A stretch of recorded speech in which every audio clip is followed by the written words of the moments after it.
right, get in here. This is the wildest event of the day so far, the NFT panel. If you haven't noticed, I've had 6 outfits on already because I'm doing a real-life variation of myself and minting several different characters today alone. And so that's what our next panel is about. What the heck is going on with non-fungible, fungitable tokens? I'm going to introduce Elle, and Elle is going to introduce the panel. This one's stacked. As you can see, we have more seats here than the previous. So let's Elle, kick us off. Who do we got today? All right. So hi, everyone. I'm Elle Griffin. And what I'm going to do is we've got a lot of artists here tonight talking about NFTs. So what I'm going to do is I'm going to have each of us kind of go down the line and say who we are and what kind of NFT projects we've been working on this year, so we kind of get a background of where we're going. And I'm going to start. I'm Elle Griffin. I'm the editor-in-chief of Utah Business, and I'm a writer. I write a newsletter called The Novelist. And I've been dabbling with minting my writing as an NFT this year, specifically one that was actually involved Scott. I've been writing the fictional biography of Scott Paul called The Totally True Story of Scott Paul. And what I've been doing is I've been writing a chapter for every 0.25 ETH I raise using the platform Mirror. And then when I raise that amount, I write the chapter and then I mint it as an NFT. So far, I've written 3 chapters and minted them as NFTs, and now I'm crowdfunding the 4th chapter. So if you want to contribute to that, you can go to elgriffin.com/Scott. And you can also read the book there. And that's been a really fun project. So it's been interesting because in writing, there's a lot of graphic design NFT art right now. But it's interesting to see how the NFT world is starting to benefit writers. And I think as we'll see here today, it benefits a lot of different kinds of artists. But there's this opportunity, I think, where you can be part ownership in, say, one of the New York Times' best stories, or some kind of new novel, or some kind of new fiction, or what. There's so much opportunity. So I'm really personally excited to see what happens there. Hey, I'm Matt Wilburn. I'm the president of Daz 3D and Tafi here in Salt Lake. Man, the NFTs that we've been involved in this year, they range from one of my favorites being the Bored Ape Yacht Club. Another big one that's a favorite for me is Clone X, Salt Lake based from Artifact. I know we got some Clone X fans in here. Woo! A bunch of other projects. I think the other one that I would just mention is the one we just launched in the last 2 weeks as Daz 3D, which is called Non-Fungible People. And I can talk more about it if people are interested, but we sourced, I think it's one of the most ambitious projects in that we sourced and curated like the art for it from more than 1,000 artists globally, like from more than 5 million assets. And we did the math on this. I don't understand it. I need someone that can like translate math, but it's 46.67 decillions were the amount of traits that could have popped out into the collection. It's some astronomical number with like 40 zeros at the end of it. So really ambitious project that we just launched, and our focus, I can talk more about it later if you want, is one of the big aims of it is to promote diversity and inclusion in what will be the metaverse, knowing that NFTs do a lot to lay that groundwork right now for people to be seen and represented in the space. So it's based heavily on female avatars, female identifying, and non-binary, all part of the collection. We've done a lot of work to make it inclusive in a lot of other ways too. So I'm super proud and excited about that, and can share a little more if people are interested. So thanks for having me. Hey guys, my name is Damon Sharpe. I'm kind of the, for lack of a better word, the music guy. So I'm a career producer, songwriter. I'm also a DJ signed to Armada Records. And over the years, I've worked with people like Jennifer Lopez, Ariana Grande, Pitbull. But now I think it's an interesting, segue for me in the music world to be able to incorporate into NFTs. I came in early on. I was fortunate to start super young, and I saw the advent of CDs, and then I saw CDs turn into permanent and temporary downloads. Then I saw them turn into streaming. So now we're arriving at something, an NFT, where we can actually have ownership in something and monetize it and actually have a lot more ownership than what I was used to previously, early in my career. So we just dropped a project called Tokyo Cyber Hearts. It's myself in partnership with Defintasy, with Michelle Singh, who you're going to hear from later, and an AR company named Realm. And we basically created these hearts that beat to an original song that I created. So we've broken those up into 10,000 NFTs. The original song was about 5 minutes long. So I think the exciting thing here is now you can have ownership in a song that's exclusive, that hasn't been released anywhere else. And for me as a creator, and all of us as creators, to be able to actually have real ownership in something. So I think for a traditional artist, it's been easier. You kind of always owned your piece of art, and you just had an agent who took a percentage. But primarily on the music side, you would have to assign it over to a record label who would take $1 and they would give you a penny out of the dollar. So I think in this space, for me as a musician coming into this, I'm looking for other people to partner with who have visuals that want music. I think it's a kind of marriage made in heaven, and it's super exciting. Yeah. So the project's called Tokyo Cyber Hearts, and we're just getting launched. So if you guys can look out for us and help us out, we're in the baby phases, but super excited about it.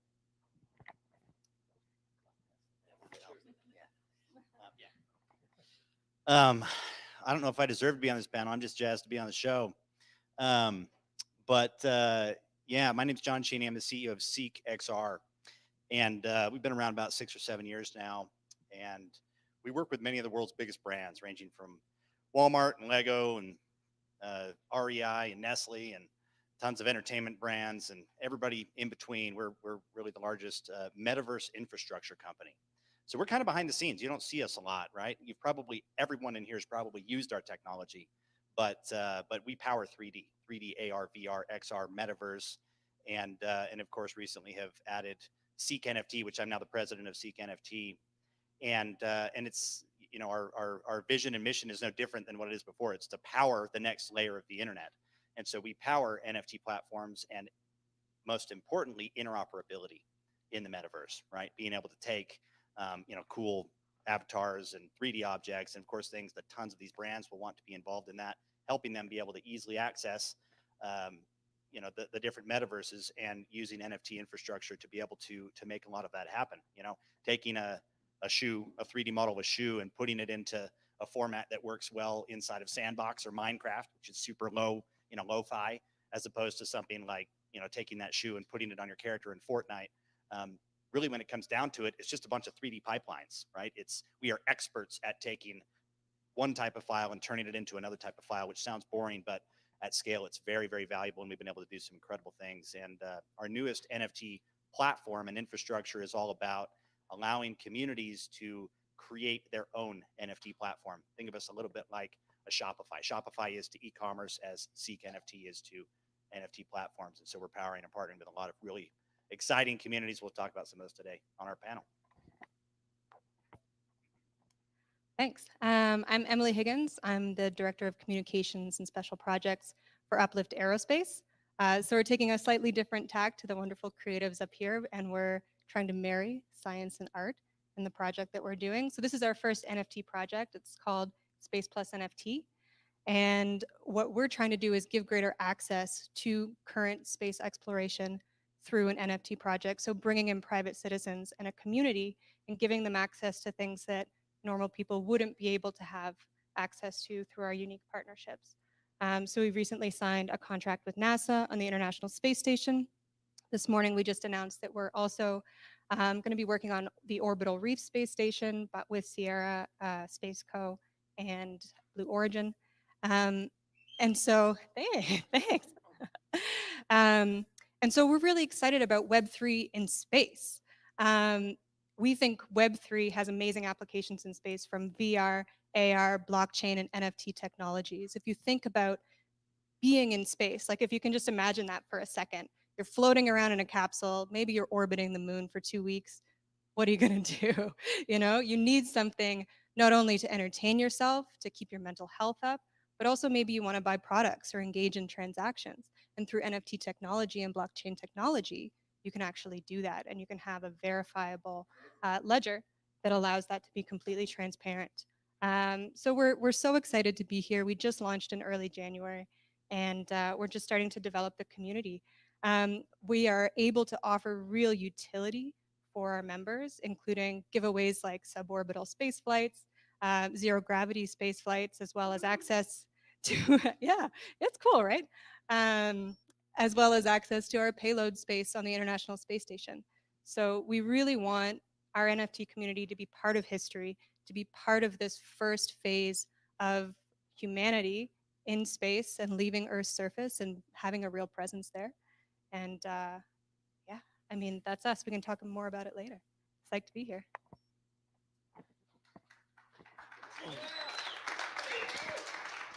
How do you go after the woman who's going to send you to freaking space? That's so cool. My name's Clark Stacey. I'm the CEO of Wildworks. We're a game company headquartered here in Utah. We've been here for 18 years or so. Prior to that, I was one of the principals in a company called Beyond Games, also in games. So I've been in games now 25 some years. Are there any gamers here? Where are my people at?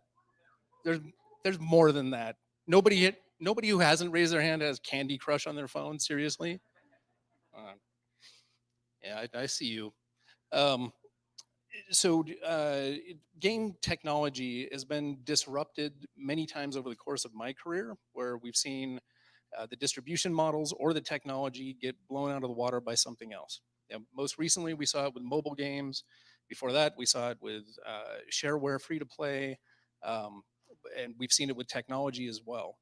So every time you go to a games industry conference, like there's a big one in March every year in San Francisco, everybody's always talking about the next big thing. Oh, this is going to change everything. In 2018, it was blockchain. And it was like, wow, blockchain is going to be huge. We're reconfiguring our whole studio. We're going to be all about blockchain. And trying to get to them, because I'd done some mining by that point. I was messing around with crypto, trying to get, what exactly are you going to do? Why is a gamer going to care about this? And as far as I could tell, it was a database that was slow, or it was a way to take money that was expensive. It did not have the potential for mass adoption then. Some things that changed over the course of the last year is smart contract technology became much more widespread. Proof of stake validation networks have made it much more economical and much more environmentally friendly to participate in blockchains. But for a gamer, and for somebody who wants to deliver experiences for gamers, now there's the potential for players to own the content that they're spending all this time investing in, and so much of their personal energy that they put into creating an amazing avatar or creating a game character they've built up for years that they're really attached to. They should be able to own that. In fact, if they want to, they should be able to sell it or put it on a t-shirt. Our new project is called Cinder. I think Dan mentioned it this morning. You can see it at cinder.io, and it is NFT-based avatars that are dropping in February. When they drop, you'll be able to go into the Cinder metaverse that day.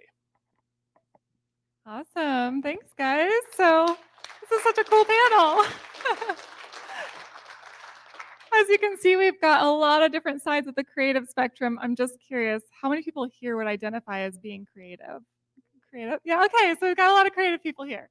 Okay, so imagine you're like Leonardo da Vinci and you just got paid $3,000 to paint the Mona Lisa. It's like a cool commission. It's super sweet. But what if you were able to retain ownership of that work, like say 20% of it, and a bunch of people invest in it, and as your work grows and as you become more famous, and become the Leonardo da Vinci everybody knows you to be, and by now I think his most recent work sold for $400 million 4 years ago, and what if his estate was to this day earning 20% of that? Well, we would have a lot of more rich artists in our world, and they'd be funding other artists. So just the same way we fund tech startups today. So I think that's why there's a lot of excitement and buzz around NFTs right now, is because there's this possibility for creatives, whether that's in gaming or music or art, to actually retain ownership of their work and have investors be helping that work to grow. So one of the things I wanted to ask you is kind of, what is the opportunity you're seeing here for creatives? I've got the mic. That's right. I can speak to that from the game and virtual world perspective, right? So we've operated a game for the last 11 years called Animal Jam, more designed for kids, kind of an educational virtual world, has 180 million registered players across 6 languages. But most of what goes on in there are kids creating cool animal avatars that they've designed and created a unique look for, or they've created their own den that um, they've turned into a club for their friends to hang out. They've turned into a cafe where they play restaurant, or it's spontaneous play the way that you see on a physical playground. But they've invested a lot of creative energy in this. And part of what induced us to really take a look at this technology was we were starting to develop something similar for older audiences, and realized that if people are going to invest so much energy into this, we had some creators that were making music videos in Animal Jam that are getting millions of views. We had kids whose YouTube channels playing Animal Jam put them through college. Like, they should own what they're building in these worlds. They create these really cool, unique looks. They should own them. And as Dan was saying this morning, as they get into games and you're playing a PvP game, you should have battles with real winners and losers. But you should also have trade and exchange on the creative front. And that's the part that I'm most excited about. Whenever anybody asks me for the elevator pitch for Cinder, it's Etsy meets Burning Man.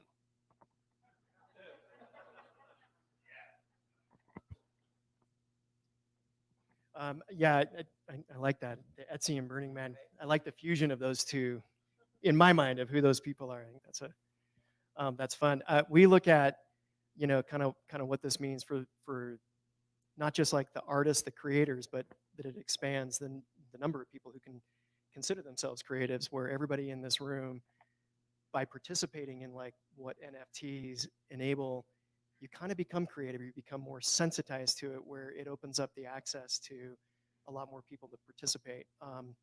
Like you bring up the Renaissance, it was like a 300-year period of ideas being exchanged at this like never before seen rate, and it changed philosophy and mathematics, it changed governance, it changed, I mean, everything we talked about here today, from like DAOs through decentralized decision making to the economies that blockchain enables. It's got that same kind of vibe. And NFTs are like, in my mind, I'm biased, you get a benefit from all that, but it's also the fun part for most people, the most accessible part of what all of these technologies enable. It makes it something you can participate in by looking at little monkey cartoons, but knowing that you find community in that, and that you've suddenly become part of something zeitgeisty, where otherwise that's not happening. If this technology over the last couple of years hadn't evolved, you wouldn't be able to monetize music as a creator. You might not survive as an artist, but now the number of people that can participate in some way and benefit from just is growing and can grow exponentially. So I think that's really cool. I think you nailed something there. You said the word community, and I think that the value that is coming and will come from NFTs right now. How many people here before they ever bought an NFT are art collectors? Just raise your hand if you're an art collector, an avid art collector, like you buy stuff and you put it on your wall, right? It's very, very few as a percentage, right? Few of us do, and I probably would be one of them that likes to collect some of those things, but most people in the world are not. But it seems like right now everyone in the world is, right? And I don't think that the world has all of a sudden just become art aficionados. That's not the future. I do believe that maybe this opens up access to art, and I think that will continue to play a relevant role. And people that are really good at art can use NFTs as a great vehicle to push that out, right? Music is amazing, and I'm a musician myself, and so fully behind that and retaining ownership. But think about this for a second. I want to shift everyone's paradigm a little bit about what NFTs can really do. If you take an artist, we'll take DJ Khaled, right? I'm just picking somebody. And you look at his following today, where is that happening? It's on Facebook, it's on Instagram, it's on Twitter, it's the social platforms, the Web 2.0 platforms, right? And how much of that community does he own? What percent of that community does he own? 0%. That is the correct answer. He does not own that community. He is building a community for somebody else. And then when he wants to talk when he wants to talk to his community, what does he have to do? He has to rent that community from the platform. That's insanity, right? What NFTs and these platforms will allow you to do is to say, no, I'm going to build my community and take ownership of my community, and I'm going to let the whole community benefit with me. We'll all win together. Right? Theoretically, because right now, how are those NFTs shared is still on social platforms. I mean, we still use a Discord server to talk about the Bored Apes, you know, like we're Correct. still using rented mediums to talk about owned art. They're absolutely. What I'm saying is that that is not the future of NFTs. It is the current state of NFTs. How many people like Discord other than using it for actual gaming, right? I can't stand Discord. Although I like Discord, like for example, I've played Fortnite on Discord, right? And that's how I communicate. I mean, that's what I used it for, I don't know, 5 years ago, whenever that was, however long that's been out. But in reality, Discord is unusable today. I open it up and I have 50 groups that I'm part of because I'm active in the NFT community, and I can't even begin to follow everything. So it's Sounds not like the a answer. personal problem. It's not the answer. It is, sure. It's a personal problem that I want to fix. And if I fix it for myself, other people will benefit. No, I feel you. Yeah, and let's just blow this up for a second. You know, the power of community within the NFT world is so strong. The culmination of our project, for example, is literally sending a community-led rover mission to the moon. And when in history has that been possible? That we as a community, as a group of artists and creatives, can come together and interact with technology on a platform that's decentralized, providing access, diversity. Let's include female artists for a second. Only 16% of NFT artists are female at the moment. You know, really holding up these cultural values and projecting that into what we want the future to look like. We do it in space, but we want to do it here on Earth as well. You know, how can we drive these cultural, you know, values that we have through the power of community? And I think this is one of the most outstanding ways to do that. Where does your community live? My community? The community for this NFT. We're currently on Discord, Twitter, and Discord. Instagram. Okay. Okay. Yeah, Cool. there are flyers scattered around the room, by the way. If you see one, don't step on it. Pick it up, join Discord. It's interesting. Yeah, I actually want Damon you to talk about this more because from the music side, you brought up a good point of like, okay, well, my art is owned by a record label, and so how are you getting your community involved? Yeah, I mean, I think for me, that's one of the things that drew me to NFTs is I'm so used to on the music side, there's a bit of, and I think it's not just the music, there's a bit of sarcasm about NFTs, the metaverse, Web 3.0, and I think all those people are going to be very sorry very soon. But that's the beautiful thing about the NFT community and just forward-thinking people. It's like, it's such a positive, passionate thing. And I think at this point, it's kind of, obviously we love doing it, but I think it's also our duty to start educating people so they understand what this is and what it could be. Also, so we don't allow the Facebooks of the world and all these other people to come in, the Microsofts, you know, they're making big moves. And the last thing we wanted to do is have something that's decentralized go right back to where we started. You know, so like I said, I'm so passionate about it also because there's just so many applications. I feel like sky's the limit. You know, I can do a metaverse concert and then I can sell the, you know, ticket as an NFT. And then we're doing something, we're going to include AR. So when you come into the metaverse concert, you can be a fairy if you want. You can be a giant badger man or whatever you want to be. And then you can purchase that AR after if you have a certain outfit you want to wear. I mean, there's just so many ways to be creative, but also monetize it. So then we can do what we really love doing as opposed to always having to kind of, you know, shift and say, oh, okay, cool, I'll do this. And oh, okay, you're going to give me this percentage. Okay, I'll take it. I feel like everybody in this community is so open and we all want to help each other. And I think if we do that, it's just going to take it to the moon.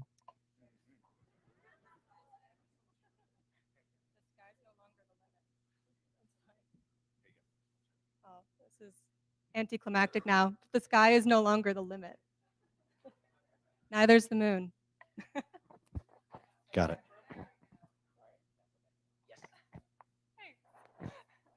You guys don't have to wait for me to talk. Yeah, I'll just add Yeah, something talk to, more. to what Damon was saying there. We're in the 1997-98 phase of this right now with the web, right? When the criticisms back then were, it's all con men, it's all hucksters. Why do you need to put that on the web? Why do you need an encyclopedia on the web when you can just go buy one in the bookstore, right? And and people are paying millions of dollars for dumb domain names like wine.com, and it's all fluff and hype and BS. Yes, there's a lot of that in NFTs right now. It's how technologies get started, and there is a gold rush, and there's more heat than light at the beginning of it. But the platforms that emerge from that and I think everybody could agree that the web has kind of been a net benefit to humanity ultimately, despite its detractors. And even the people who disagree with that are going to be disagreeing about it on the web. So I think you're going to find something very similar with NFTs shortly, because it's not a JPEG that you claim you own and anybody can right click on. No, it's a distributed computer. It's the ability to run public secure code over the internet. That's the exciting part of it. So yes, you can own digital objects. That's part of it.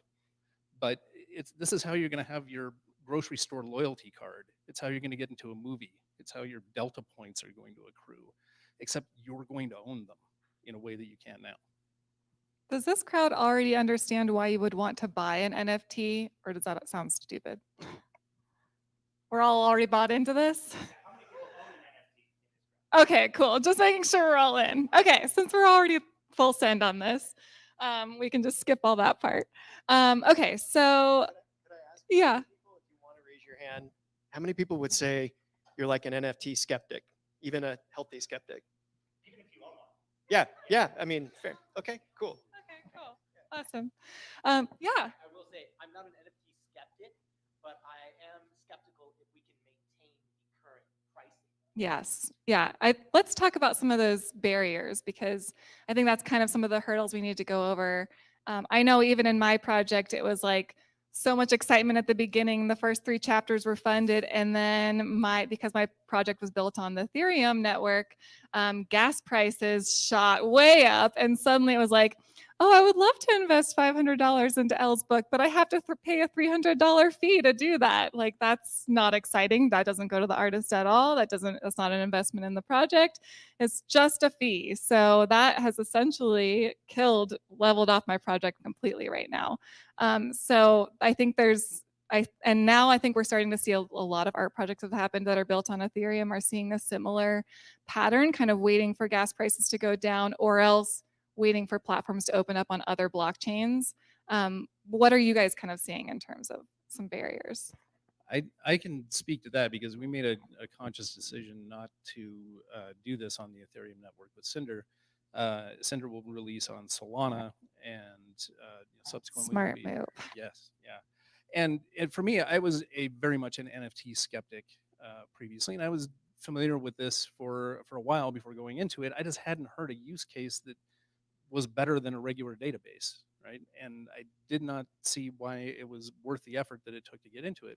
And I tried crypto games. I tried playing things like Axie Infinity, and I'm like, okay, this is a cow clicker for somebody in the Philippines as a side hustle, right? This is not fun. Nobody's going to play this for fun. So I didn't get it. I didn't see the utility of it until things like Solana. Now you've got something that is faster than the Visa network and has about the same carbon footprint, if not less, than the Visa network, but is more secure, more transparent. You can see what's going on behind it. You ever look at how many hands a Visa transaction passes through online?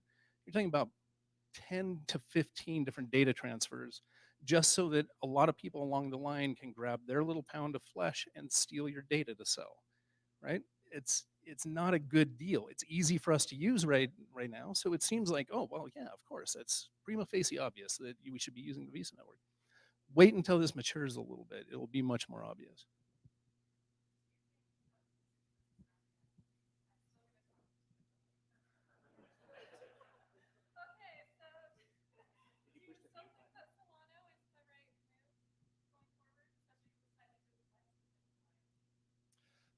Yeah, I mean, there are pros and Hello? cons there. Ultimately, we will have our own level 2 later this year, but to come out on Solana, it accomplishes what we need, absolutely.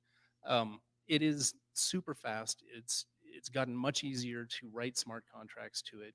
The team behind it is awesome and accessible.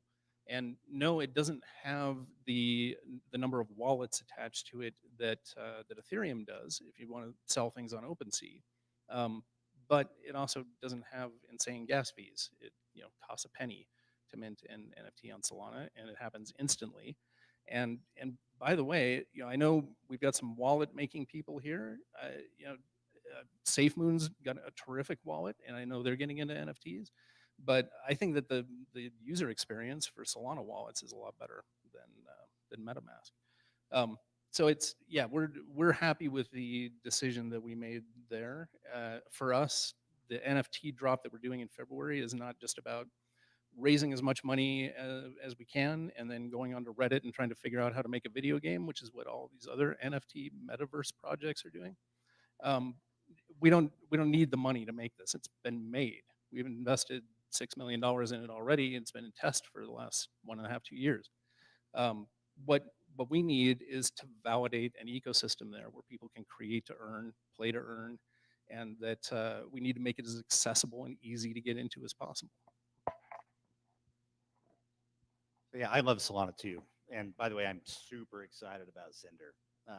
Been following you guys really closely, and that's really fun. I mean, I was a WoW player back in the day, like 2004, like way back in the day, and it'd just be cool to pull out some legendary item and you're like, wow, this actually has real world value. I could sell this to somebody, and I just think that's fun. I don't have time to play WoW anymore, but it was fun while it lasted for me. But anyway, I think to kind of address some of what you were saying in your question and some of my comments earlier, I think there's going to be a substantial transition between Web 2.0 and Web 3.0. And I don't think Web 2.0 is just going away, right? I think it's going to be around for a very long time. And even these social networks are going to continue to be, there has to be kind of connections between them, right? You're going to still talk to people on Twitter and Facebook and Instagram, and those aren't just going to disappear overnight. They're too big. There's billions of people using them. They're not going anywhere. Discord, I still don't agree with. And that's just me. But either way, I think there's going to be a lot more development. Even Solana, 2.0. I think Ethereum 2.0. All these things are going to continue to make it easier and better and faster and more efficient. They're clearly better than Visa as your example there. But I think to get a huge amount of adoption, like you were talking about with your project with payments, for example, there has to be things like Nifty Gateway, right? Immutable X, things that make it easy to use whatever you want to call it, finance 2.0, finance 1.0, I don't know what you call it, credit cards, debit cards, right? Things that people know and can use today. For example, we haven't announced this yet, but this is the goodest place to announce this anywhere. We're about to launch a BYU athletics NFT platform, and it's going to be unbelievable. It's going to be awesome. But if you were to just look at Lavelle Edwards Stadium, and I'm sorry, Utah fans out there, I like you too, but we're going to focus on BYU for a second. But you look at this stadium, 65,000 people. How many of those people are comfortable using a Phantom wallet or a MetaMask wallet or one of these things? And no one's going to pay $150. It's tiny, right? It's a very, very, very small percentage.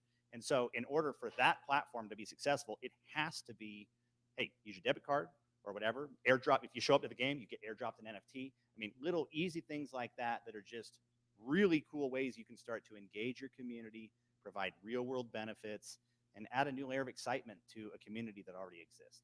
But it's got to be a transition from, it can't just be straight into the wallet.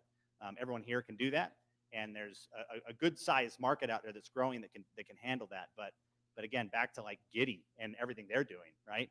And some of these other platforms, they're trying to say, how do we make DeFi super accessible to anybody to just click to stake? You don't have to go on a pancake swap and sushi swap, and you start to get into those things.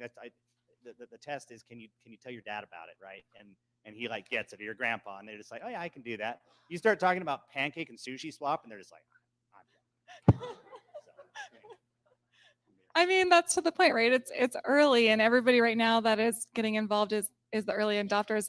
As I started seeing all these writers use NFTs, I was like, well, the only way I'm going to understand this is if I actually start doing it and buying some of these NFTs and then selling some of them and minting them myself. And that's the only way I was able to finally even understand what I was doing. So I totally get that it's not easy to use, but once it is, and once you can use one of your a cryptocurrency through Instagram to buy something, which already is starting to happen, then that starts to become more mass adoption and you get the everyday user as opposed to the tech user. Are any of you guys seeing that already, or are you still just seeing the early tech user? Yeah, it's something that we talked a lot about in the development of our project prior to launching, because we're sort of at this interesting nexus where we have, we really want the traditional space community to engage with our project, but we also really want the NFT community to come on board and get excited about what we're doing.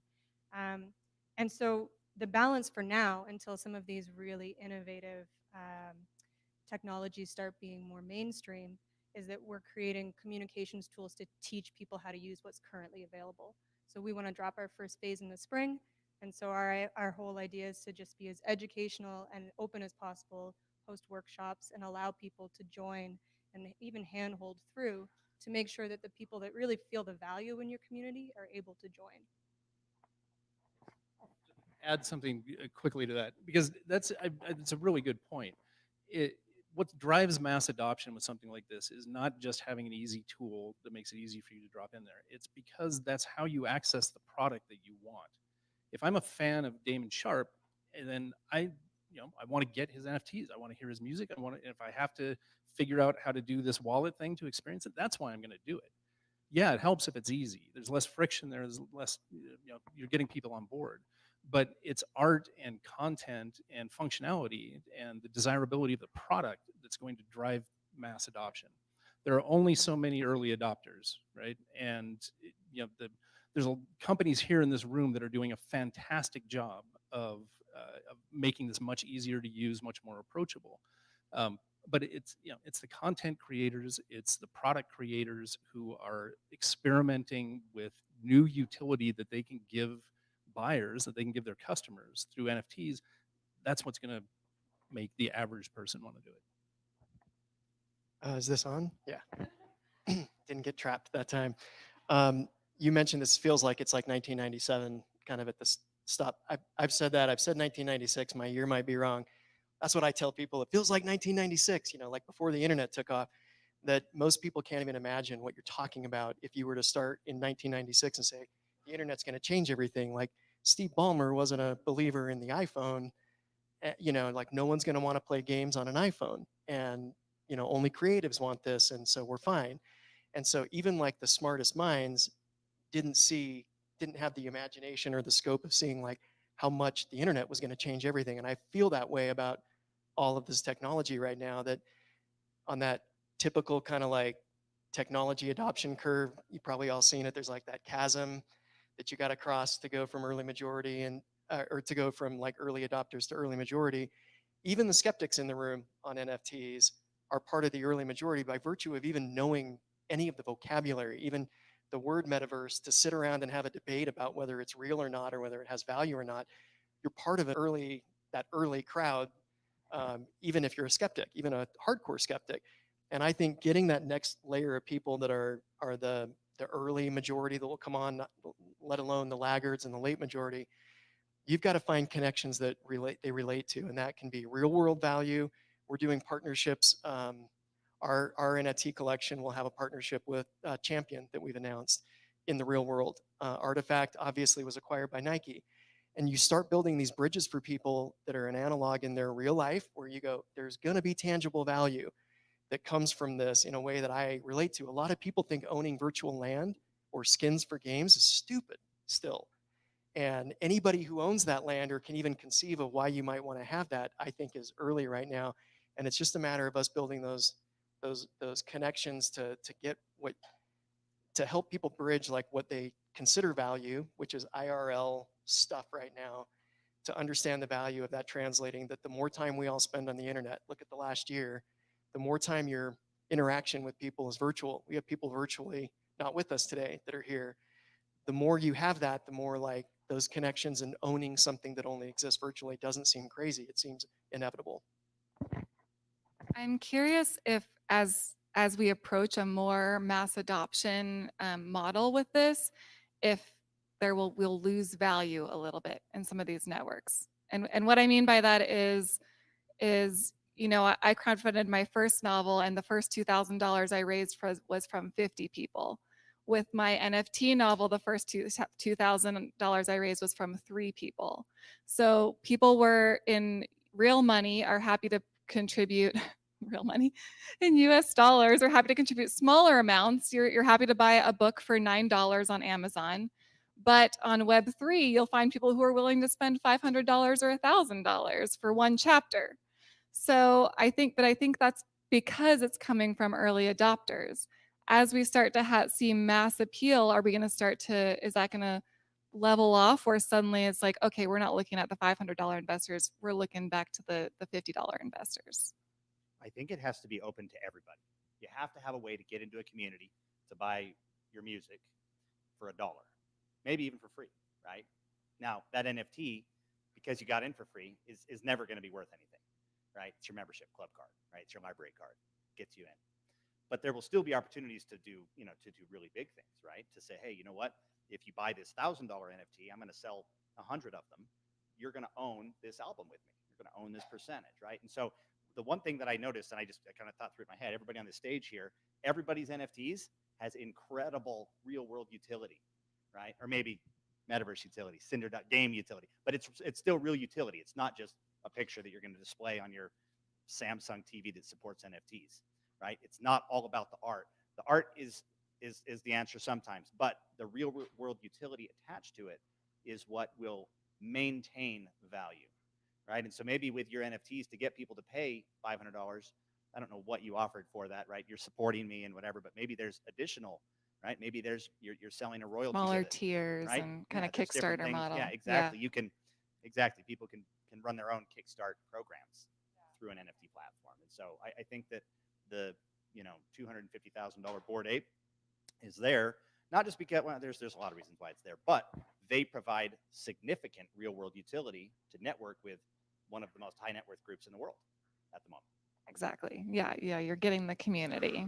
Yeah. What else we kind of are seeing that in the NFT world. As you invest in an NFT, you're becoming an investor. So it's in your best interest to add value to that campaign. How are people doing that in your initial? I mean, how in a song are people buying an NFT and then adding value to your music? Like where does that community come in? Well, I mean, probably the most simplistic answer is shareability, right? Once you own it and you're vested in it, you're going to want to share that and say that you're part of it. So therefore, you're reaching, especially for me as an artist, it's just I'm reaching more people and my network is expanding and growing, and it's creating value for future NFTs and for future music. Okay. So what is a person who buys one of your NFTs doing with it, or Good question. I mean, obviously there's collectability, but then there's also, you can listen to the music and it's somewhere you're not hearing it on Spotify anywhere else. So Okay. therefore someone would have to share it if they want their friend to hear it. You can't go, oh, I'm just going to go to Spotify and hear it. You have to be an owner of the NFT in order to have ownership in that composition. And in our world, that translates to like, what are people doing with it? We're providing 3D files. CloneX is providing 3D files where of your NFT. So instead of just having like a static JPEG, you actually have a full body, fully costumed, fully rigged, animatable character. You can take it into Unreal, Unity, into game engines. You can take it into a snap filter, so you can use it in Snap, and its face will be fully articulated and work and be fully rigged. But we're also giving people the commercial rights, and most collections, most NFT collections, or the PFP collections anyway, grant those commercial rights. When you own that particular image, you have full rights to do whatever you want. You can create music, you can create coffee brands, you can do all of these things. So like the network effects of giving people, instead of retaining and violently protecting IP, you're violently sharing IP, and you're trusting, like, it's risky to give your IP to someone. Could do something that's a bad reflection on everybody. That can happen. And so that's a drag, that's a friction on adoption. But you're trusting that this community will, with those files or with the rights that you grant people, that they're going to take things in a creative place that you hope you're comfortable with. And you hope that this is all part of being decentralized, that there are good actors more than there are bad actors. And so those are things we're trying to do for people to have, like Zoom calls and their Google Meets calls, to be able to use that avatar even in just daily fun interactions, and all of those things are ways that the community gets involved and gets like some real practical usability out of it. I think to me, that's the most fun part about an NFT is the value that the individual purchaser or user gets to add to it and add to the community. I mean, in the writing world, a lot of in traditional publishing, people really hate fan fiction because it's like, oh, they're taking my idea and making their own ideas. But like in the Web3 world, that's kind of the point. So like, go for it, make as much fan fiction as you want. We're just adding value to this one core idea that I had, and that's so cool. It's like it adds the community element, which I think is really awesome. What are your guys' communities elements like? And then we'll take some questions from the audience. Yeah, to the point of what you were saying about, an owner of an NFT feels compelled to go in and promote it or pump it up or them. That's because most people buying them right now are speculating on them. And their interest in the NFT is not its utility. It's not an intrinsic value. It's, can I buy it for this and then flip it for this? And in order to flip it for this, I need to go out and pump it up on Discord or pump it up on Twitter. And it's all hooey by and large. But they're keying off of some communities that have had real utility, Bored Apes being one of them. And it's demonstrable, and so people see that it's possible. Utility is what everybody in all new NFT projects are talking about right now. And when you read the fine print on what the utility actually is, they don't sound like the projects you're hearing up here. I get actual 3D files. I get to go to freaking space. I get music from an original artist. I get to actually participate in that artist's process. The communities that we want to build are people who use the NFTs, that hold on to them. You'll be able to make money with your NFT in Cinder because they're play to earn, create to earn mechanics.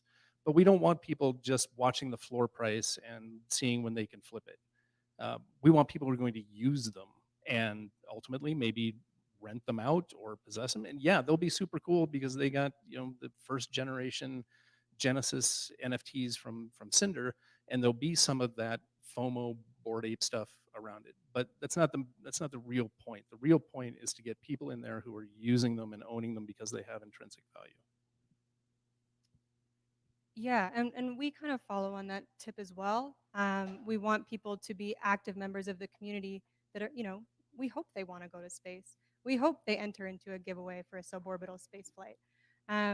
But we also are really focused on providing additional opportunities for ROI. So not just flipping your NFT and then saying goodbye and never being part of the community again, but providing additional opportunities to airdrop NFTs or create NFTs together as a community in space on a lunar rover. Like, that's kind of insane. Or be able to have, like, maybe you don't want to go to space. We have met people that are like, no thanks, I don't want to go to space. We don't connect with those people very much. But if your ticket for your suborbital flight was an NFT that you purchased in the metaverse and you weren't interested in going, you could then sell that. It becomes a revenue opportunity for you. So providing these additional opportunities with an event metaverse setting for you to interact with the most unique experiences that you would not be able to get outside of this community, or the most unique products that, for goodness sakes, have lived on the International Space Station and then come back. Or, if you want to buy an NFT when you're in space and 3D print that product because you're in space and you can't have physical products come with you. These are all things that I know it sounds super forward thinking and future looking, but people are going up monthly as tourists to space now. This is happening now. And so we think there's a real opportunity there to provide ongoing opportunities for investment. Awesome. Yeah. Did you just want to say something? Really quickly, Tulip Mania doesn't last forever, right? And just like Clark's saying down here, speculation has an end, is a cliff, and it hurts a lot of people, right? And so anybody that does own NFTs, and I'm right in there with you, just be careful. Make sure you're getting involved with projects that you believe in that long-term utility, right? Where it's going to really provide value, right? Buy that thing because you see real value. If you're buying it because you just have to own that piece of art, that's amazing. The same reason why Picasso has value, right? It is just a piece of art, and that is still valuable. I'm not saying that art is bad in any way. I'm an artist, right? But if the value isn't the art, if you don't like the little, Gary V doodle, then don't buy it because of the doodle. Buy it because it gets you into his conferences for the next 3 years or whatever, right? The real world value has to exist for the project to last long term. I so agree with that. Okay, do we want to open up for some questions? Yeah. Okay, get our Jedi. He's not a Jedi anymore. He's a 90s mom onesie. I'm one of the variations of an NFT. So my shoes are gone because they exist only in the metaverse thanks to Artifact. Locally, do you guys know Nike bought a company here in Salt Lake? That's crazy. That's next level. Yeah, I have some of those shoes. They're not on me right now because I'm not yet minted into the metaverse. But let's do some. There's a lot of questions here. This is the hardest panel for me because I'm thinking we're in Tulip Mania phase of NFTs. I can't bring myself to buy a Bored Ape. I can't. So if you're any out there non-believers, I'm trying to be converted. I sat down with Jon today and said, please, I'm of little faith. Help me see this NFT. And then he explained what he did with like access to communities and Rihanna or DJ Khaled and stuff. And I kind of got it. So this was great. This was very informative to me. I learned a ton this panel. Any questions out there that we need to cover that were not answered? Let's go right in the front row. Boston. I would say this is more focused towards gaming. But I've noticed in the gaming community that as more companies have been wanting to adopt NFTs, namely like Ubisoft and so many others, the community around them have been actually against it. And I really would love to know your thought on why that is. I'm a gamer myself. I love gaming. I do it every night with my wife as well. And it's so shocking that people would be so against companies entering into this space. And I would love to know your thoughts on why that is happening. Yeah, I wrote a Medium article about this, actually. You could look it up. I reference a friend of mine who had a company in a game called Club Penguin that was very popular a while ago, designed for kids. They had painted up on their wall, if it doesn't matter to a kid, it doesn't matter. If it doesn't matter to a gamer, it doesn't matter. And Ubisoft's messaging, these other companies' messaging is, we found another way to take your money. We weren't looking for another way to give you our money, right? You did that with loot boxes and we didn't like it. You did it originally with free to play and we didn't like it. What they're looking for is how does this give me an experience I couldn't have before? How does this enhance the game experience? How does this get me deeper into the fiction of your world? How does it enhance my feeling of ownership over the energy I'm putting into it? I think that's the mistake that's been made, is that they've kind of dogpiled into what this is another payment method, and really that's not the exciting part. Does that feel right? I mean, Web3 is not about another way for a big corporation to make more money. It's actually giving ownership back to the gamers, to the people, so if they're doing it the wrong, if they're not doing it Web3, hopefully it's up to us to make sure that that's what Web3 winds up being, because they're morally bankrupt companies that would love to own the metaverse. Yeah, we're not, no Facebook They'll guys. We know that Meta's not the metaverse. All right, who's next? I'm going to go back on this row. Real fast. Good question, right? You got it going? So Zach from the DIY Wealth podcast. First off, I think you guys are doing a great job articulating this space because it's been a very hard space for me to learn. My question is, I'm seeing things emerging like CryptoPunks, Bored Apes, Neo Tokyo. I understand the whole reason we're here is this idea of decentralization and potentially wealth redistribution. Do you feel we not run some risk with these higher barrier to entry projects where power consolidation, manipulation, and elitism starts emerging again?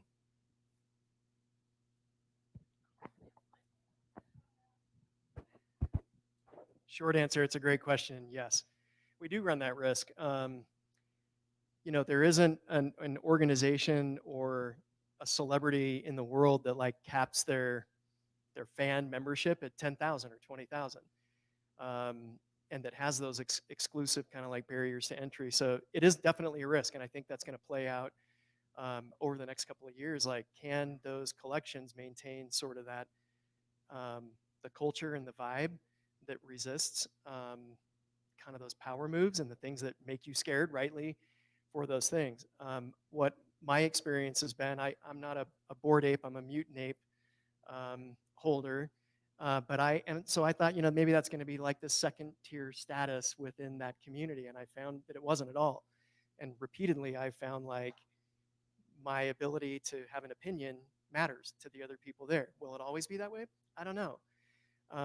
Did I feel welcomed as a, kind of a nobody in that space? Yeah. And I went to an event at the NFT NYC conference, and it brought a lot of celebrities and a lot of tastemakers just mingling with people who were like laying tile and delivering packages all day. And the vibe was really cool. And I loved that. And I've talked a lot about that with people, that's one of the things that appealed to me, is it is kind of an equalizer. When I'm in that room, I have no idea who you are. I have no idea what brought you here, or if you have made millions of dollars, or if you spent the wedding gift you had 3 weeks ago together to do this. But you don't know that. And that was neat to me to feel that there was, at least in that moment, the vibe was there, and it's important to me to want to protect it, and I hope it is for other people too. It's definitely a risk for the collections that don't do that. Yeah, I think this is a big risk because even personally, I really wanted to purchase a loot NFT, and I couldn't afford it. So what I did instead was I joined the loot community, and I became a writer for the loot community, where I was actually getting paid in loot and the various tokens involved in that project. But what I ended up finding, I ended up leaving the DAO like 6 months into it, because I found that it was very much a like power dynamic among those who owned the most loot and thus had a ton of money and wanted to like kind of dictate how the project was run. And so I definitely felt like, okay, wait, this isn't quite decentralized then, because we're doing the whole power struggle thing again. So I definitely think there are some things that we need to work through there. It's not really decentralized all the way. Is that a loot issue, or is It that could be, could the well, DAO be set up to have mechanics that keep that? personally, I think it's a human issue, because what any DAO is trying to do, what any DAO is doing is a group, like if you think about a group high school project, like there's like 10 of you working on the same project in high school, but like 2 really did all the work, and then there's like a bunch of slackers, and then like a couple were really opinionated and we all hated them. And like that's that's like human nature. So like, if you, no matter what, if you have a DAO, you're going to be dealing with those 10 personalities, like regardless. I mean, if you're going to add somebody who's going to say, no, we're going to listen to all voices here, then that person is a leader, and then it's a hierarchy. So I think it's kind of hard to be like fully decentral if you have a group. Like, it's just people. Well, People are weird. The next session's DAO, so stay tuned. You had a question. Yes. Hi guys, love the panel. I am Paras, and I run this. It's called Leaf DAO. It's a metaverse wearables brand that you can wear wearables in Decentraland, Sandbox, and it's got a IRL utility also. My question is, though I come from this background where I'm putting a high focus on utility, but I've always felt that it can happen other way around also. That if the brand is in place, the utility can also come to the brand. For example, we have done a lot of one-to-one work for Bored Apes and Lazy Lions.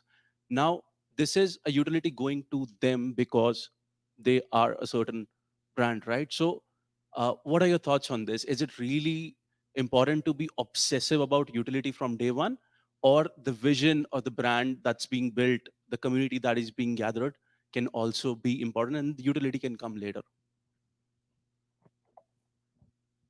What utility does the Nike swoosh give? Right? Nothing, right? But I pay for the shoes, right? And you can go buy the exact same shoes or very similar for much less, right? And so there's absolutely value to a brand, and that can be a real utility, right? Being part of a club, being part of something, a status symbol. Owning a Beanie Baby doesn't have any utility, right? I mean, you can give it to your kids and they can play with it, probably put it in their mouth if they're young enough, but that's about it, right? It's a chew toy. but there's no real utility. But it was cool as a status thing, right? And so I think that is something that exists today, maybe to the tune of Tulip Mania, which is what we're kind of warning against. But I think brand is still everything. The image matters. Yeah, I'd love to piggyback on that as well. I mean, I think from a layman's term, especially at a lower price point, I think the collectability factor is going to go a long way. So for me, like even when I've been trying to well-verse my dad on some of these Web 3.0 things and NFTs and the metaverse, I try to use a simple, I know it's a very trivial way of putting it, but I'm like, remember when you loved baseball cards when you were a kid? Now you can go in the metaverse and you can own, some shoes and a hat, and it's kind of the collectability factor of it. But like, again, that's outside of the utility uses, but I think I agree. I think at a lower price point, there's a lot of value in the simple collectability factor, especially once the metaverse starts really rolling out. I think I want to be in there. I want to have 10 different outfits. I want to have, something that I can't have in the real. I want to have some wings. I want to have some roller skates. Who knows? Sky's the limit. And I think, yeah, obviously those have utility within the metaverse, but outside of the metaverse, you can't really do anything about it except show somebody, oh, look at my cool collection. But then again, like you said, Clark, that can be sold later. You can say, hey, you know what? I'm good with this, but I want to sell this. And then there is value. So, I want an Iron Man. I think if the basis of your brand is exclusivity and collectability, then yes, the brand can come before the utility, before the product. In general, great brands are made out of great products. And in this space, there's a lot of brands being built that, jury's out if there'll be any utility there. So until then, the utility, I guess people would say, is in the community. But sure, there are brands whose entire value is not based on the quality of their clothing or how comfortable their shoes are. They're based on their exclusivity, and those are really well-managed brands. It's possible to do. Personally, I think it's harder to start there than to start with building a great product and make a brand out of that. All right, got a question back here. I know this individual because he has a real world brand, snowboard brand. He's actually building snowboards for Shaun White with Kemper. And so give it up, Jib. Tell us what you're doing with NFTs. How's it going? Jib Hunt, owner of Kemper Snowboards. My question to you guys is, so I have real world physical products. What do you think about the idea of when you buy a physical product, you also get a digital version of it in NFT? I think it's very cool. I think there needs to be some utility, some real world, why, who cares, right? So what is that? Like, what could he do with a snowboard? I just got one of these and they're amazing, but it didn't come with the digital image, because if it did, it would be worth a lot more than a snowboard, right? It isn't unless you can do something with it, right? If I don't think that's the case. I can't do anything with my shoes that are worth $60,000. For sure. That's totally true. But if you have maybe a 3D snowboard, right, then you can use that in the metaverse, right? That would be cool, right? That type of a thing. If you can you make that happen with Seek and Jib? Absolutely. That's all right, done. Ink that deal. Exactly what we do. So we can talk to you. But yeah, I think there's room for it. But we could sit here all day and have a 2-hour discussion about all the ways that you can actually make that happen. Mm-hmm.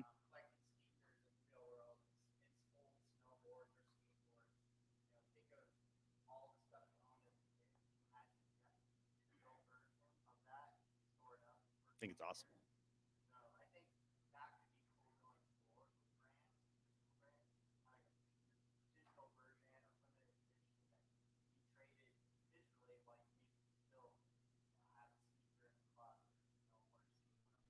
As the metaverse grows, that's going to become more and more important. And how cool would it be, even if I wish I got one of your 50 that you just sold. I tried to get it, and mine's for sale.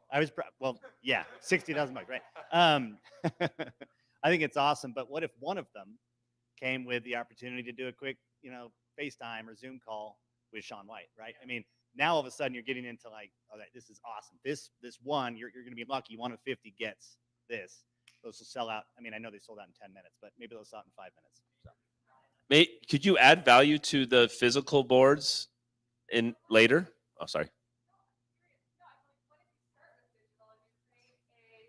What if you create a snowboard that makes you jump twice as high in a video game that involves snowboarding down a hill? Like, then it starts with digital, and then That's you can dope. come out with a physical product that looks just like it later. Like I almost think you start with the digital in that case, rather than starting with a physical product and then. Can I add to that? Like, yeah. Yeah. If you started digital, you could do all of these things because you're selling a token that gives you access to Shaun White, gives you access to a game or a board in Decentraland that you don't have to snowboard. You can snowboard upside down. You can do whatever. All the things I can't do in real life, you can. But that I can't do in real life, I would be able to do in a virtual space. But like there's a distiller, I'm forgetting where they're at, that just sold a key to basically be able to have access to like their private reserve anytime you're in country and to have experiences no one else can have. And if you start with the physical product and that's who you think you are to your consumer, that's who you're going to stay. If you can switch that on its end and think digitally, I can mean something differently than if you start digitally, it can have all of that real world utility that you just layer on afterwards that allow you to get interviews or boards made or you name it. Like it reinvents like the entire business model for a lot of different industries. I mean, you can do more things with a digital snowboard than you can with a real snowboard. Suddenly you can go upside down and do all these twirls and do all these crazy things that a person couldn't really do in real life. I think that if it comes with that functionality, that's awesome. And we're literally going back to Shaun White's game that was like 10 years old. It's like, are we going back in time with the digital? It's all been done. He should relaunch. Shaun should just come back and NFT his whole game. We'll all play it again and win real snowboards while playing it. This is weird. What much time we have, El? 8 more minutes or so? Okay, we got 3 more questions left. I'll get over there. So I'm kind of an NFT skeptic. And one thing that I've noticed while spending a lot of time on Twitter is there is a huge divide between the NFT community and the crypto community. How do you approach that and bring us closer with more understanding and bridge the gap between, tokenization and NFTs? Because that seemed hard to overcome for me. I'm on a different Twitter than you are. Yeah, I don't know. I don't see that a lot. I haven't seen a ton of that. But You're on the wrong Twitter. You're on the wrong Twitter. You're in like a different metaverse or multiverse or whatever that is. You've got too much. Yeah. No, but there is definitely this. There is NFT skeptic Twitter out there. There's even spaces being held that are like really worried about the Bored Ape Yachts Club, like diversity issues and all that stuff. Real quickly, so it's all digital, but do you think we're going to be in Halloween going to have all Bored Ape like monkey masks being sold at the stores and stuff? Like, are we going to see it go physical? Yeah. Yeah.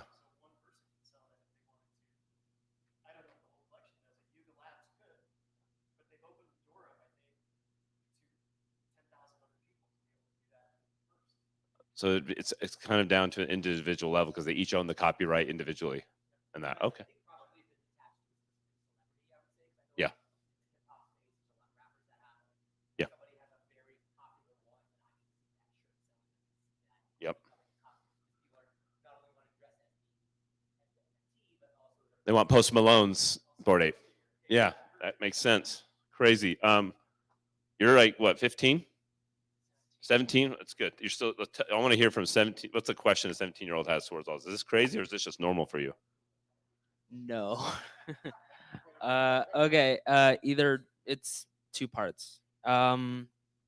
If you guys have a story that goes with someone that had their life changed by NFTs, but if you don't have any, what's one way we could stop screenshotting NFTs?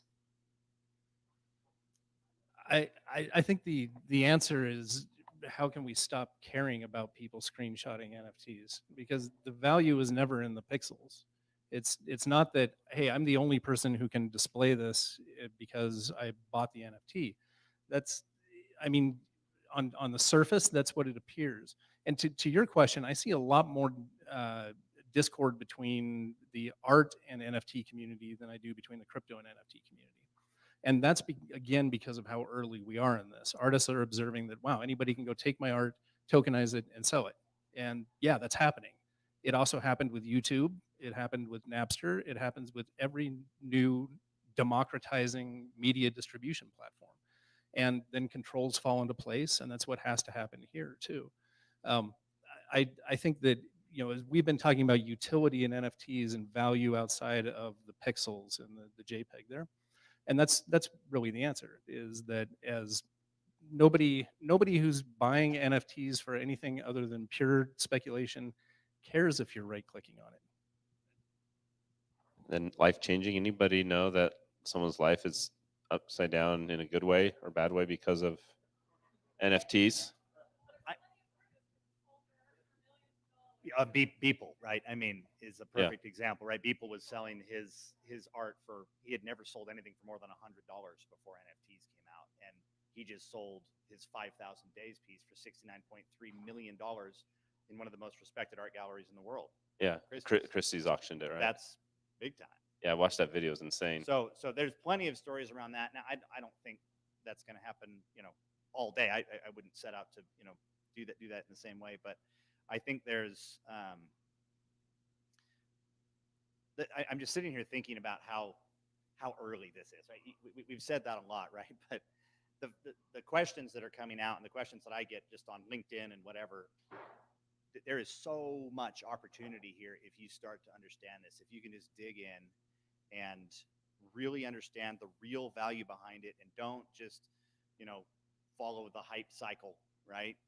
Dig below that and say, okay, what is the real value here behind this technology?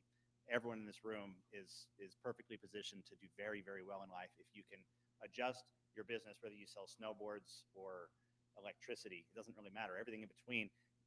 There are ways to bring NFTs into your business in a way that will benefit your community and give you more opportunity to make an impact on the world. I'm gonna just take a question real fast. I get asked every day, where does someone go when they're not just trying to buy the hype cycle, but they're like, I want to NFT-anize my company? Where does Jib really go if he wasn't right here and I just did a virtual deal making thing right there? Like, who would he call? 1-800 get me on NFTs? I mean, this is real. This is real. I mean, you guys do it. Like, I know right at Tafi, you're turning down Estee Lauder. You're turning down people all day long. The minions, you turn down them, right? You're too busy.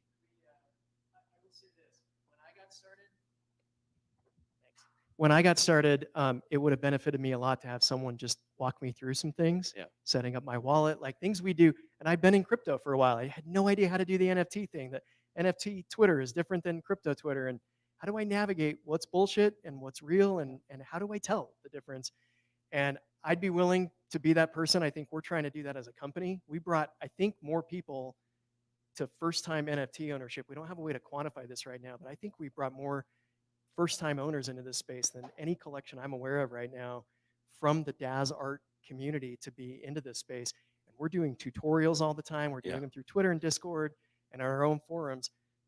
If someone will spend 15 minutes with you and help you set up a wallet and show you how to do this, it's like, it's a life changer. It's a game changer. I do know people, both artists and collectors, who NFTs have changed their life. One of my favorite examples is a 17-year-old named Fuocious. If you look up Fuocious, grew up in Las Vegas in a very conservative home, trans, and found an art outlet. Artifact did a lot to help Fuocious reach a new audience. And Fuocious, as a 18-year-old this year, in the last 12 months, made $17 million selling art. I know that's an exception from the numbers, but that life-changing, even if you drop zeros off the end of that, it's life-changing for someone to find acceptance and someone to find an outlet that living in Las Vegas you may not have as a teenage artist. Last Tuesday or something, I held an NFT that had about an NFT webinar that, I had about 200 people on there, and they were asking just very, very basic questions, and every titles. Yeah. Yeah. But we can talk more, but there's, I think, just understanding that a deed, and then token, also people think like it's a coin, right? But a token, for any developer that's out here, that's a very basic term. It's just a long hash. It's a series of letters and numbers that's unique, right? And so a non-fungible token is just a series of letters and numbers that represents ownership of something. That's what an NFT is. And so if you start to think about it in terms of ownership and then think about it towards your business, now you can start to really open up new ideas and new ways of thinking about it. And it's not just collectibles. Really, fractional real estate ownership. Yeah, I was just about to chime in on that. You know, coming from a generation where we all, you know, a lot of people are doing post-secondary education. We all have a ton of debt in our early 30s, which is sort of insurmountable and feels pretty crushing at night when you're like laying there thinking about your debt. But fractional ownership for real estate is a way to actually start to own assets and own property when like owning a house of your own might seem very far down the road. So I think that's a super interesting application within real estate that a lot of younger people, maybe with less money, but they would jump onto that really quick so they can feel like they own something.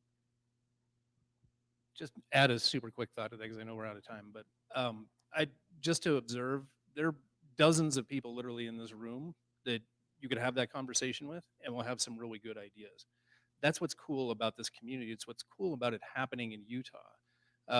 Yeah, I'm here with Mike Lopez, our president. He and I have been to a lot of NFT meetups and gatherings and conferences in a lot of different cities, and a lot of cities that are supposed to be big tech hubs. The signal to noise ratio in this one has been a hell of a lot better than any of them that I've gone to. And we have an opportunity here. You know, if you have questions about how to do this with a snowboard, talk to people here. We've got Web3 coders in this room. We've got people who have really cool ideas and the ability to start companies around them here in this room. Let's build it here. Yeah, And by the way, we have a Discord server, Cryptopia. Cryptopia has a Discord server. Don't John it, but like, you know, hold it, Marie Kondo your Discord servers and be like, hold it in your little hand. Does this Discord server bring me joy? Ours will. So come join the Cryptopia Discord server. All right. Thank you guys so much for being on this panel. It was fun to talk NFTs. All right. We've got a 15-minute break. Then we're going to be talking DAOs. So come right back. Then after party. Yes.